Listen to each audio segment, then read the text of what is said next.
नमस्कार दोस्तों, happy study zone में आपका स्वागत है। और आज हम देखने वाले हैं 20 क्वेश्चन मैथ्स का। तो चलिए आज का सेशन स्टार्ट करते हैं क्वेश्चन नंबर फर्स्ट के साथ। यदि 3 अंकों वाली संख्या के अंतिम 2 अंकों के स्थान आपस में बदल दिए जाते हैं तो एक नई संख्या जो कि मूल संख्या के मान से 63 अधिक प्राप्त होती है। उस संख्या के अंतिम 2 अंकों के बीच का अंतर आपको निकालना है। अब देखिए यहाँ पर करेंगे क्या कि मान लेते हैं वो संख्या XYZ है, लेकिन क्या कह रहा है कि अंतिम 2 अंकों को अगर आपस में बदल दिया जाए, यानी कि ये वाला अगर बदल दिया जाए, यानी कि XZY कर दिया जाए, तो क्या हो जाता है, दोनों में जो आपको अधिक कितना देखने को मिलता है, तो 63 अधिक देखने को मिल जाता है। तो चलिए इसके लिए हम क्या लिख सकते हैं, इसको आप लिख सकते हैं 100x प्लस 10y प्लस इसको क्या लिख सकते हैं Z। ठीक है, ये हो गया, ये पहली संख्या हो गई। उसके बाद दूसरी संख्या की अगर हम बात करते हैं, ये वाला जब आपस में बदल दिया जाता है तो इसको भी आप क्या कर सकते हैं, तो 100x प्लस क्या कर सकते हैं 10, यहाँ पर Z हो जाएगा क्योंकि अब ये चेंज हो चुका हो आपस में ना। उसके बाद फिर क्या हो जाएगा y, और कितना अधिक है तो आप कहेंगे कि 63 अधिक है, जो कि मेंशन है यहाँ पर। बस इसी को सॉल्व कर लीजिए। तो सॉल्व करने के बाद क्या हो जाएगा 100x 10y Z, और ये वाला सब के साथ माइनस में टर्म हो जाएगा, minus 10Z minus y equal to 63 हो जाएगा। अब देखिए ये दोनों कैंसिल हो जाएगा, और 10 में से एक y अगर घटाते हैं तो 9y माइनस यहाँ पर देखिए z, ये z प्लस में है और ये 10Z माइनस में है, तो ये माइनस में ही आएगा, यानी कि 9Z हो जाएगा इक्वल टू कितना 63। बस इसको आप कॉमन ले लीजिए, 9 को जब हम कॉमन ले रहे हैं तो y minus Z equal to कितना आ रहा है 63 आ रहा है। तो आप अगर 9 से कैंसिल करेंगे तो 7 बार में कटेगा, तो y minus Z equal to कितना आ गया 7 आ गया। और यही इस प्रश्न का उत्तर भी है, ऑप्शन नंबर ए, क्योंकि दोनों का अंतिम 2 अंकों के बीच का अंतर पूछ रहा था। और ये देखिए यहाँ पर साफ साफ दिख रहा है कि दोनों का अंतर कितना है, तो 7 है। तो 7 इस प्रश्न का उत्तर, यानी कि ऑप्शन नंबर ए इस प्रश्न का सही उत्तर होगा। चलिए नेक्स्ट क्वेश्चन आपके सामने है, क्वेश्चन नंबर 2। x के किस मान के लिए कथन ये वाला जो दिया हुआ है ये सत्य है। अब देखिए काफ़ी इजी है। अब यहाँ पर देखिएगा कि 23 into X by 368 equal to कितना हो जाएगा, 1 हो जाएगा। अब करना क्या है आपको, तो बस ये दोनों का स्क्वायर हो जाएगा ऊपर वाला, तो एक्स स्क्वायर इक्वल टू कितना हो जाएगा 23। और देखिए 368 को आप क्या लिख सकते हैं, 368 को आप अगर 4 से डिवाइड कर रहे हैं तो 4 9 36, 2 फिर 4 से काटिए तो 23। तो आप ये कर सकते हैं कि 368 को आप लिख सकते हैं 4 इंटू क्या 23, ये आप लिख सकते हैं। ठीक है, अब ये जो आप देख रहे हैं स्क्वायर, इधर ये रूट लग जाएगा, तो आप यहाँ भी 23 है, यहाँ भी 23 है, तो एक 23 बाहर आएगा और ये दोनों 4 के बदले एक 4 बाहर आएगा, तो आप कह सकते हैं 23 चौके 92, यानी ऑप्शन नंबर ए इस प्रश्न का सही उत्तर हो जाएगा। ठीक है, इजी है काफ़ी। अब देखिए क्वेश्चन नंबर 3 भी काफ़ी इजी है। √5 का वैल्यू आपको दिया हुआ है और इसका वैल्यू पूछा हुआ है। तो सबसे पहले क्या करते हैं कि इसका हम रेशनलाइज कर लेते हैं। आपके सामने क्या दिया हुआ है, तो आप कहेंगे कि 1/√5 माइनस 1 दिया हुआ है। रेशनलाइज यानी कि परमीकरण कैसे करते हैं, साइन को बदल के करते हैं। तो ठीक है, इसका साइन हम बदल लेते हैं। तो साइन बदलने के बाद क्या होता है कि ये वाला तो एज इट इज़ रहेगा, यानी कि √5 प्लस 1 हो जाएगा। और नीचे जो आप देख रहे हैं a minus B into A plus B, यानी कि a square minus B square, और 5 का स्क्वायर जब आप करते हैं तो ये क्या होगा, कैंसिल हो जाएगा। यानी आप कह सकते हैं कि 5 माइनस 1, यानी आप ये कह लीजिए कि √5 प्लस 1 डिवाइडेड बाई 4 हो जाएगा, यही निकलेगा। लेकिन यहाँ पर आपके सामने √5 का वैल्यू दिया हुआ है, यानी कि इसका वैल्यू दिया हुआ है कितना, तो आप कहेंगे 2.236 प्लस 1 डिवाइडेड बाई 4। ठीक है, इसको जोड़ लीजिए तो कितना हो जाएगा 3236 डिवाइडेड बाई 4, 8 चौके 32। 8 से स्टार्ट होने वाला एक ही ऑप्शन है, ऑप्शन नंबर ए। तो ऑप्शन नंबर ए इस प्रश्न का उत्तर होगा। हालांकि आप सॉल्व कर भी सकते हैं, लेकिन आपको ऑप्शन नंबर ए इस प्रश्न का उत्तर देखने को मिल जाएगा। तो चलिए अगले क्वेश्चन की तरफ मूव करते हैं। अगला क्वेश्चन आपके सामने क्वेश्चन नंबर 4। एक थैले में 40 रुपये हैं, 40 रुपये हैं और उसमें 50 पैसे, 20 पैसे और 10 पैसे के बराबर बराबर सिक्के हैं। दोनों में बराबर है, तीनों में बराबर है। ठीक है, तीनों में बराबर है, तो प्रत्येक प्रकार के सिक्कों की संख्या कितनी होगी। देखिए यहाँ पर क्या दिया हुआ है, सारे के सारे पैसे में दिया हुआ है, पैसे में दिया हुआ है। तो आप ये समझ लीजिए कि 50 पैसे के सिक्के एक से होंगे मान लेते हैं, तो आप क्या देखेंगे कि जो 20 पैसा है उसका भी संख्या एक से रहा होगा, क्योंकि सभी में बराबर है सिक्कों की संख्या, तो हमने वो बराबर सिक्कों की संख्या एक मान लिया है। ठीक है, ओके। उसके बाद है 10 पैसे, तो यहाँ पर 10 एक सम कर लेते हैं और टोटल रुपए कितने हैं, तो 40 रुपए हैं, लेकिन ये रुपए में है ना और सारे के सारे क्या हैं, पैसे में है। तो इसको आप 100 से मल्टीप्लाई कर लीजिए ताकि ये क्या हो जाए, ताकि ये आप देखेंगे तो क्या हो जाएगा बताइए, तो ये आपका पैसे में चेंज हो जाएगा। अब देखिए यहाँ पर क्या होगा कि ये तीनों आप यहाँ से कैंसिल कर सकते हैं, ये लीजिए, ये कैंसिल, ये कैंसिल, ये कैंसिल और एक 0 यहाँ कैंसिल, ठीक है। तो आप क्या देख रहे हैं कि 5 2 7 और एक 8x, 8x इक्वल टू कितना हो जा रहा है, 400 हो जा रहा है। जब आप इसको कैंसिल करेंगे तो x का वैल्यू आपको कितना मिल रहा है, 50 मिल रहा है, यानी कि ऑप्शन नंबर ए इस प्रश्न का उत्तर हो जाएगा, जितने भी आंसर कर रहे हैं। ठीक है, ठीक है। देखिए क्वेश्चन नंबर 5 देखिएगा, यदि कोई धनराशि चक्रवृद्धि ब्याज, ठीक है, CI की बात कर रहा है, पर 3 वर्षों में ये इतना रुपए से 6 वर्ष में इतने रुपए हो जाती है, तो राशि की गणना करना है, यानी कि प्रिंसिपल आपसे पूछा हुआ है, मूलधन आपसे पूछा हुआ है। अब देखिए करेंगे क्या, आप इसको समझिएगा ज़रा, कितना दिया हुआ है, 6690 ये दिया हुआ है, राइट, और ये कितना हो जा रहा है, तो आप कहेंगे कि 10,035 हो जा रहा है, इतना हो जा रहा है, 35 हो जा रहा है। अब आप क्या देखेंगे, मान के चलिए वो शुरुआत में प्रिंसिपल पी रहा होगा, मुझे नहीं पता, और ये 3 साल में कितना हो जा रहा है, तो आप कहेंगे कि 3 साल में ये कितना हो रहा है, 6690 हो जा रहा है। और इधर आप देखिएगा तो ये वाला जो आप ये देख रहे हैं, ये अमाउंट देख रहे हैं, ये जो पैसा है वो कितना, तो 6 साल में, 6 साल में, यानी कि यहाँ से यहाँ आने में अगला 3 साल और लगा होगा, क्योंकि प्रिंसिपल से इसमें आने में 3 साल लगा, अब यहाँ से यहाँ आने में 3 साल लगा, तो 3 3 6 हो गया ना। तो आप क्या करिए कि पहले ये दोनों का रेशियो पता करिए कि दोनों का रेशियो है कितना, ठीक है, क्योंकि अगर आप रेशियो फाइंड आउट कर लेते हैं तो ये क्वेश्चन काफ़ी इजी हो जाएगा। ठीक है, तो देखिए ऐसा करते हैं कि 6690 और 10035 इसको आप कैंसिल कीजिए 5 से, तो 5 से जब आप कैंसिल कर रहे होंगे तो 1338, ठीक है, इसको 5 से कैंसिल करेंगे तो 2 0, एक और 0 लगाना होगा, फिर 7, ठीक है। फिर क्या कर सकते हैं आप ऐसा करिए कि 3 से कट जाएगा, देख लीजिए 3 से कट जाएगा कैसे, 8 3 11, 11 और 3 14 15, हाँ 3 से कट जा रहा है, तो 3 से आप काटिए तो आप देखेंगे कि 4 4 6 और ये कितना हो जाएगा, तो आप कहेंगे 669 हो जाएगा। ये रेशियो आपके सामने निकल के आ गया, यानी कि इसको अगर हम सिंप्लीफाई किए हैं तो 4 4 6 निकल के आया है और ये आपका 669 निकल के आया है। अब देखिए आपको यहाँ से यहाँ आना है, यहाँ से यहाँ आना है, तो 6690 है और आपके सामने जो रेशियो निकला है ये सबसे पहले तो ये वाला आपको लिखना है और उसके बाद ये जो नीचे आप देख रहे हैं ये आपको लिख देना है। तो काफ़ी आसान है, सॉरी ये 0 तो नहीं है ना, तो ये कैंसिल हो जाएगा 10 बार में, तो आप कहेंगे कि 4460, क्योंकि यहाँ पर एक 0 और आएगा ना 10 है, तो ऑप्शन नंबर ए इस प्रश्न का उत्तर होगा, जितने भी कर रहे हैं। ठीक है, काफ़ी ईजी है। चलिए अब अगले क्वेश्चन की तरफ मूव करते हैं। अगला क्वेश्चन आपके सामने है क्वेश्चन नंबर 6। देखिए 5% कमीशन काटने के बाद एक टेलीविज़न सेट की लागत इतना रुपए है, तो इसका अंकित मूल्य क्या होगा। अंकित मूल्य मतलब कि आप समझ लीजिए कि 100% की वैल्यू आपको निकालना है। अब देखिए 5% कमीशन काटने के बाद तो बचा कितना, तो आप कहेंगे कि 95% बचा, राइट, और यही 95% का वैल्यू कितना दिया हुआ है, तो आप देख लीजिए आपके सामने दिया हुआ है कितना, तो 95950, तो बस 100% का वैल्यू आप निकाल लीजिए। ठीक है, क्रॉस मल्टीप्लाई करके तो यहाँ पर 100 लिख सकते हैं और यहाँ पर आप 95 लिख सकते हैं। तो कितना बार में, तो ये एक बार में फिर नहीं जाएगा, तो एक 0 लगाना होगा, एक 0, यानी कि 101 101 एक ही ऑप्शन में, ऑप्शन नंबर ए जितने भी कर रहे हैं बिल्कुल सही है।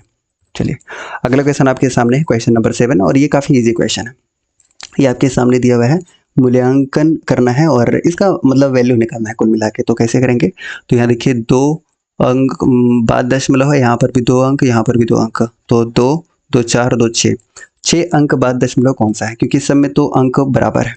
ठीक है, सब में वही संख्या है, लेकिन आपको फाइंड आउट क्या करना है कि 6, देख लीजिए 2 4 6, ये लीजिए 6 अंक के बाद दशमलव आपको ऑप्शन नंबर सी देखने को मिल रहा है, तो आप आराम से ऑप्शन नंबर सी आंसर कर सकते हैं। ठीक है, चलिए 8 नंबर क्वेश्चन भी काफ़ी इजी है, ये देखिएगा ज़रा। ए और बी किसी कार्य को साथ में 12 दिन में करते हैं। चलिए हम ले लेते हैं, ए और बी कितना दिन में कर रहे हैं, 12 दिन में कर रहे हैं। बी और सी कितना दिन में कर रहे हैं, देखिए 15 दिन में कर रहे हैं, तो ये 15 दिन में। उसके बाद ए और सी कितना दिन में कर रहे हैं, तो ए और सी 7 में 20 दिन में कर रहे हैं, ये देखिए 20 दिन में कर रहे हैं, तो आप इसका एलसीएम निकाल लीजिए, कितना हो जाएगा 60 हो जाएगा। ठीक है, ये आपका 12 25 60 या 15 चौके और ये 3, यही हो गया। अब क्या करना है कि बी अकेले इस कार्य को करने में कितना समय लेगा ये आपको निकालना है। तो आप क्या करिए कि सभी को जोड़ दीजिए, ये वाला जो टोटल है ये सारे को जोड़ना होगा। ठीक है, तो चलिए जोड़ते हैं। जोड़ने के बाद आपको क्या मिलेगा, देखिए ए 2 बार आया हुआ है, बी 2 बार आया हुआ है, तो आप आराम से यहीं पर कॉमन ले लीजिए कि ए प्लस बी प्लस सी, ठीक है, इक्वल टू कितना हो जाएगा, तो आप कहेंगे कि 9 3 12, ये 12 यूनिट हो जाएगा। अब जिसको फाइंड आउट कर रहे होंगे तो 6 निकल के आ जाएगा, यानी कि ए प्लस बी प्लस सी की जो इफ़िशियंसी है वो 6 निकल के आ गया। तो हम ऐसा करते हैं कि बी का इफ़िशियंसी पता कर लेते हैं। तो देख लीजिए ए और सी को अगर हम हटा देते हैं, अगर ए और सी का जो इफ़िशियंसी है वो अगर हम हटा देते हैं तो बी का इफ़िशियंसी हमें मिल जाएगा। और ए और सी का स्पष्ट यहाँ दिख रहा है कि 3 है, और हटाने के बाद आपको कितना मिल रहा है, 3 मिल रहा है।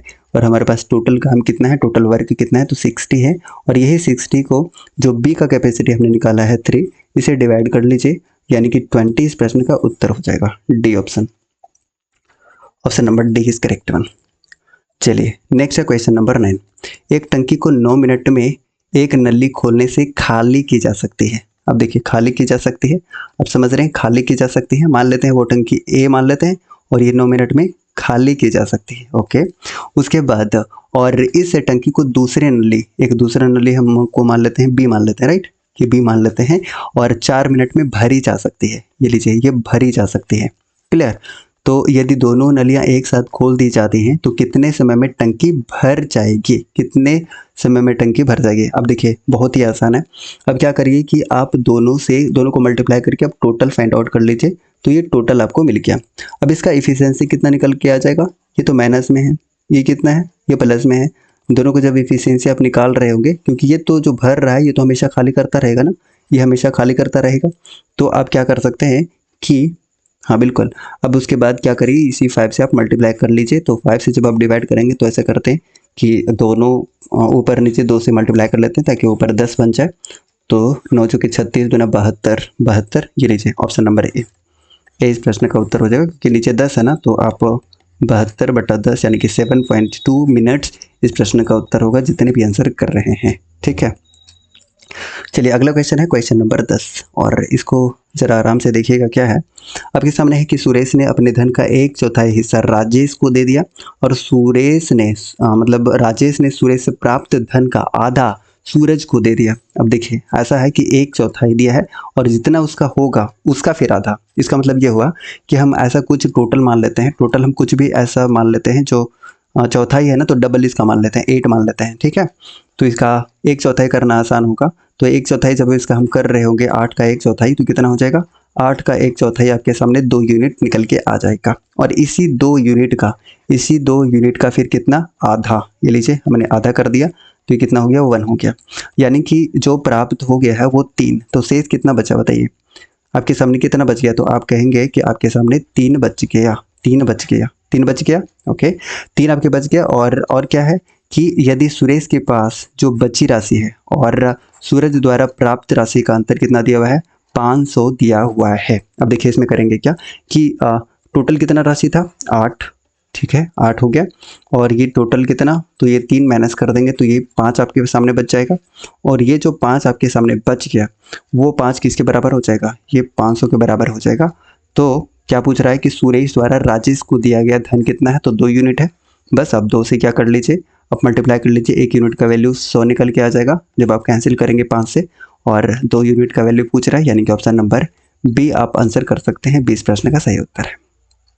ठीक है, चलिए अगला क्वेश्चन आपके सामने है क्वेश्चन नंबर 11। 2 पासों को एक साथ फेंकने पर प्रतिरूप आने की क्या संभावना है। तो काफ़ी इजी है, तो देख लीजिए कि आपके पास जो संभावना है वो कितना देखने को मिल रहा है, तो आप कहेंगे 6 देखने को मिल रहा है, और टोटल आपको कितना 36 देखने को मिल रहा है। तो ये काफ़ी इजी है, 1/6 इस प्रश्न का उत्तर हो जाएगा। चलिए नेक्स्ट देखिएगा क्वेश्चन नंबर 12 का आंसर। ठीक है, एक त्रिभुज का केंद्र का शीर्ष से कितना, शीर्ष ए से कितना है, 10 मीटर दूर है। ए से होकर त्रिभुज के माध्यिका की लंबाई क्या होगी। अब देखिए आपको एक प्रॉपर्टी अगर याद होगा तो आप देखे होंगे कि अगर हम कोई त्रिभुज मान लेते हैं, ये लीजिए ए बी सी त्रिभुज हम अगर मान रहे हैं और इसकी माध्यिका को अगर आप इस तरीके से मिलाते चले जाएं, माध्यिका को मिलाते चले जाएं, ये लीजिए मैंने मिला दिया है, इस तरीके से मिला दिया है, तो आप क्या देखते हैं कि ये माध्यिका है, ये वाला माध्यिका है, राइट। अब देखिए इसमें क्या है कि ये आपका केंद्रक है, ये वाला केंद्रक है, यानी कि आप कह सकते हैं ए से केंद्रक के बीच वाला दूरी आपके पास कितना दिया हुआ है, 10 सेंटीमीटर दिया हुआ है। ये वाला वैल्यू आपको 10 सेंटीमीटर दिया हुआ है, ठीक है, ओके। उसके बाद आपसे माध्यिका पूछा हुआ है, यानी कि एडी का वैल्यू आपसे पूछा हुआ है कि बताइए कि एडी का वैल्यू क्या होगा। एक प्रॉपर्टी से आप जानते हैं कि ये वाला रेशियो 2 होता है तो ये 1 होता है, ये आपको पता होना चाहिए, ठीक है। उसी तरीके से ये वाला 2 होगा तो ये 1 होगा, ये वाला 2 होगा तो ये वाला 1 होगा, यानी कि आप कह सकते हैं कि ये जो 2 यूनिट है, यही 2 यूनिट का वैल्यू 10 दिया हुआ है। और आपसे क्या पूछा हुआ है, पूरा एडी पूछा हुआ है, तो 2 और 1 3 यूनिट का वैल्यू आपको निकालना है। 3 यूनिट का वैल्यू क्या होगा ये आपको बताना है। यही 3 यूनिट का जो वैल्यू है वही एडी का क्या होगा, वैल्यू हो जाएगा, यानी कि माध्यिका की लंबाई हो जाएगी। तो बस कर लीजिए, तो 2 यूनिट का वैल्यू 10, तो 1 यूनिट का 5 और 3 यूनिट का 15, यानी ऑप्शन नंबर ए इस प्रश्न का उत्तर हो जाएगा, ठीक है। चलिए 30 नंबर क्वेश्चन देखिएगा ज़रा, क्या है इसमें कि एक त्रिभुज का, अच्छा ये तो सेम क्वेश्चन हो गया, ये सेम क्वेश्चन हो गया जिसका आंसर कितना है, 15 है। चलिए 40 नंबर क्वेश्चन देखिएगा ज़रा कि मान लीजिए एक्स और वाई 2 बिंदु हैं, ठीक है। बिंदु ओ का बिंदु पथ क्या है यदि कोण एक्स ओ वाई 90 डिग्री है। तो ये काफ़ी इजी क्वेश्चन है, इसमें समझाने वाली कोई ऐसी बात नहीं है, तो ऑप्शन नंबर आप आंसर कर सकते हैं। चलिए इसमें देखिएगा क्वेश्चन नंबर 15, ये थोड़ा सा इसमें सॉल्व करने की आवश्यकता है और मुझे लगता है कि इसका आंसर सभी को कर सकते हैं। देखिए कोस एम इक्वल टू कितना है, 0.6 है। इसका मतलब अगर पॉइंट हटाते हैं तो ये कितना हो जाएगा, 10 हो जाएगा, ये 3 और 5। ये देखिए आपको ट्रिपलेट तुरंत याद आ गया होगा, ये बी है, ये एच है, तो पी कितना हो जाएगा, तो ट्रिपलेट में ये होता है ना 3 4 5, तो आपके सामने 3 और 5 है, तो पी कितना होगा, 4 हो जाएगा। आपसे क्या पूछा है, 10 का वैल्यू पूछा हुआ है, 10 एम का वैल्यू पूछा हुआ है, तो क्या होता है P बाई बी होता है। P का वैल्यू आपको 4 मिल गया और B का वैल्यू आपको 3 यहाँ से दिखाई दे रहा है, यानी कि 4/3 इस प्रश्न का उत्तर हो जाएगा। ये लीजिए बी ऑप्शन, ठीक है। चलिए बी ऑप्शन हो जाएगा और इसका ए ऑप्शन हो जाएगा, ये तो है ही। चलिए 16 नंबर क्वेश्चन देखिएगा ज़रा कि साइन एक्स का वैल्यू आपके सामने दिया हुआ है। ये लीजिए साइन एक्स का वैल्यू आपके सामने दिया हुआ है m बाई, ये भी बिल्कुल ऊपर जैसा ही है, तो आप इसको आराम से बना सकते हैं, n² है। अब देखिए ये साइन है, तो साइन थीटा इक्वल टू क्या होता है, p बाई एच होता है। इसका मतलब ये p का वैल्यू दिया हुआ है और ये जो नीचे वाला है ये आपका h का वैल्यू दिया हुआ है। निकालना है क्या है, b का वैल्यू आप निकाल लीजिए, क्यों, क्योंकि आपको निकालना है 10x का वैल्यू, तो b तो पता होना चाहिए। तो आप जानते हैं क्या होता है, h² माइनस b निकालना है ना, तो यहाँ पर p हो जाएगा अंडर रूट, बस कर लीजिए। h ये दिया हुआ है, रूट में r² करेंगे तो ये वाला जो रूट है वो खत्म हो जाएगा, तो आप ये कह सकते हैं कि m² प्लस n², चलो इसको रूट में ले ही लेते हैं ताकि आपको कोई कन्फ्यूजन ना हो, स्क्वायर हो जाएगा, माइनस ये देखिए p है यानी कि m² हो जाएगा, ठीक है। बस सॉल्व कीजिए तो क्या हो जाएगा, तो आप कहेंगे ये वाला और ये वाला हट जाएगा, यानी कि m² प्लस n² और ये m², तो ये दोनों कैंसिल हो जाएगा और n² आपका बच जाएगा। n² का फिर से ये रूट और ये हटेगा तो n आपका निकल के आ गया। अल्टीमेटली b का वैल्यू जो है वो n है। तो अब बताइए कि जो 10x का वैल्यू होगा वो p बाई b होगा और p का वैल्यू कितना आपको मिला है, तो आप कहेंगे कि m मिल गया है, m ओके, और b का वैल्यू n, यानी ऑप्शन नंबर डी आपको दिखाई दे रहा है m बाई n इस प्रश्न का उत्तर होगा। जितने भी आंसर कर रहे हैं option number D is correct one. चलिए अब देखिएगा क्वेश्चन नंबर 17। यहाँ पर टावर के आधार की ओर 20 मीटर चलने के उपरांत उन्नयन कोण 30 से 60 डिग्री हो जाता है, तो टावर की ऊंचाई क्या होगी ये आपको बताना है। देखिए सबसे पहले इसमें जो कारीगरी है वो डायग्राम का है, ठीक है, डायग्राम है, डायग्राम हम देख लेते हैं। तो सबसे पहले कितना डिग्री है, तो आप कहेंगे कि 30 डिग्री है, तो जाहिर सी बात है ये 30 डिग्री है। इधर बढ़ने से ही जो है वो इसका एंगल बढ़ेगा, आप ऐसे भी अज्यूम कर सकते हैं, तो ये कितना हो जाएगा 60 डिग्री हो जाएगा। कितना चलने पर, तो ये खुद बता दिया है कि 20 चलने पर। और एक प्रॉपर्टीज अगर आपको याद होगा कि अगर ये वाला कितना है 20 है, यानी ये x है 2x है, तो ये वाला x हो जाता है, यानी कि यहाँ पर जितना भी है ये यहाँ पर आधा हो जाता है, तो यहाँ पर 20 है तो यहाँ पर कितना होगा 10 होगा। ये प्रॉपर्टी आपको याद रहना चाहिए, ठीक है। मान लेते हैं इसका कुछ नाम दे देते हैं इस तरीके से, हालांकि ज़रूरत नहीं है लेकिन फिर भी ठीक है। तो आपको क्या पता चल गया कि ये वाला जो आपको टोटल मिला है वो कितना मिल गया, 30 मिल गया है आपको, ठीक है। ये आपको कितना मिल गया है, 30 मिल गया है, 10 और 20 30 मिल गया है। तो बस इसका वैल्यू आपसे पूछा हुआ है क्योंकि यही टावर है, ठीक है, यही टावर है। तो बस ऐसा कर लीजिए कि tan 30 डिग्री इक्वल टू क्या होगा, इसके जो सामने वाला भुजा होता है यही तो P होता है ना, यही तो परपेंडिकुलर होता है, लंब होता है। तो लंब बाई आधार, आधार कितना हो गया, 30 आपके सामने हो गया है। चलिए आपको पता है ना कि जो आपका इसका जो वैल्यू देखने को मिलेगा tan 30 डिग्री का जो वैल्यू होता है वो होता है 1/√3, ठीक है। तो चलिए 1/√3 और ये वाला जो है इधर आ जाएगा, यानी कितना हो जाएगा बताइए। तो आप कहेंगे कि 30 हो जाएगा, इक्वल टू क्या होगा, P होगा। तो बस इसी को आप 3 × 10 कर लीजिए और यह √3 हो जाएगा। ये यहाँ जब काटेंगे तो ये √3 हो जाएगा, क्योंकि आप 3 को क्या लिख सकते हैं, 3 को √3 × √3 लिख सकते हैं, क्योंकि दोनों सेम चीज़ है। तो एक कट जाएगा, तो 10√3 आपके सामने आंसर आ जाएगा, यानी कि सी ऑप्शन इस प्रश्न का उत्तर हो जाएगा। क्लियर। चलिए अगला क्वेश्चन देखिएगा ज़रा, क्वेश्चन नंबर 18 क्या कह रहा है कि 60 मीटर लंबे और 19.5 मीटर चौड़े आयताकार आंगन पर प्रत्येक 6.5 मीटर और 4 मीटर माप वाले कितने फर्शी पत्थर फर्श करने के लिए आवश्यक है। तो काफ़ी इंपॉर्टेंट है और इजी है, बहुत इजी है। 60 मीटर, ओके, उसके बाद कितना है, तो 19.5, बस दोनों को डिवाइड कर लेना है, यू विल गेट आंसर। तो आप ये खुद भी कर सकते थे, ये मीटर लिखने की ज़रूरत नहीं है, आप सॉल्व कर लीजिए। तो जब आप सॉल्व कर रहे होंगे तो ये यहाँ पर कैंसिल हो जाएगा, ये 15 चौके 60 और मुझे लग रहा है कि 5 या 15 3 बार में ही कट जाएगा, तो 15 या 45 इस प्रश्न का उत्तर हो जाएगा, ए ऑप्शन, ठीक। चलिए इसका देखिएगा, इसमें करना क्या है, इसमें आप क्या कर लीजिएगा कि इसका मान ज्ञात करना है कि क्या हो सकता है। अब सॉल्व करने लग जाएंगे तो काफ़ी समय लगेगा। ऐसा करते हैं कि हम ए का कुछ वैल्यू मान लेते हैं। देखिए 45 मानने से एक प्रॉब्लम हो जाएगा, क्या हो जाएगा, क्योंकि आप साइन 45 डिग्री और कोस 45 डिग्री का दोनों का वैल्यू होता है 1/√2। तो आप ये नहीं मान सकते हैं, आप या तो 30 मानिए या तो क्या मान लीजिए, आप 60 मान सकते हैं, दोनों में से कोई भी मानिएगा, ये सेटिस्फाई हो सकता है। तो चलिए चेक कर लेते हैं। सबसे पहले तो सेक 30 डिग्री का वैल्यू कितना हो जाएगा, तो आप कहेंगे कि 2/√3 होता है, ये वैल्यू आपको याद होना चाहिए, तब आसानी से कर सकते हैं। और tan 30 का वैल्यू क्या होता है, 1/√3 होता है, ये भी आपको पता है, राइट। और 1 - 1/2, बस सॉल्व कर लीजिए। तो ये तो दोनों बेस सेम है, तो √3 हो जाएगा, और 2 और 1 3 हो जाएगा, इंटू ये जब माइनस करेंगे तो 1/2 हो जाएगा। तो आप देखिए क्या हो रहा है कि ये √3 हो जा रहा है, जो अभी हमने ऊपर में बताया था। तो √3/2 अगर हम 30 डिग्री सभी का वैल्यू पुट कर दें, 30 डिग्री सभी का वैल्यू पुट कर दें, तो कौन सा आंसर हो सकता है। तो ये देखिए ऑप्शन नंबर डी देखने को मिल रहा है, क्योंकि कोश 30 डिग्री का वैल्यू कितना होता है, तो √3/2 ही होता है। तो ऑप्शन नंबर आप डी आंसर कर सकते हैं, और डी इस प्रश्न का सही उत्तर भी है। देखिए 20 नंबर क्वेश्चन कि 7ab को 7 ब्रैकेट में ए बी के रूप में लिखा जा सकता है, यह कथन गुणनफल के कौन से गुण को दर्शाता है। तो ये 20 नंबर क्वेश्चन है और काफ़ी इजी है। वैसे डायरेक्ट आप इसको याद रख लीजिएगा, इसको बोला जाता है साहचर्य बोला जाता है। तो ऑप्शन नंबर ए इस प्रश्न का उत्तर होगा। और आज का ये सेशन आपको कैसा लगा है, एक बार फटाफट से कमेंट करके बता दीजिएगा, लाइक करते हुए। और अगर आप चैनल पर नए तो प्लीज़ चैनल को सब्सक्राइब करके और बेल आइकन को प्रेस कर लीजिएगा, ठीक है। मिलते हैं नेक्स्ट किसी वीडियो में, तब तक के लिए जय हिंद, बाय बाय।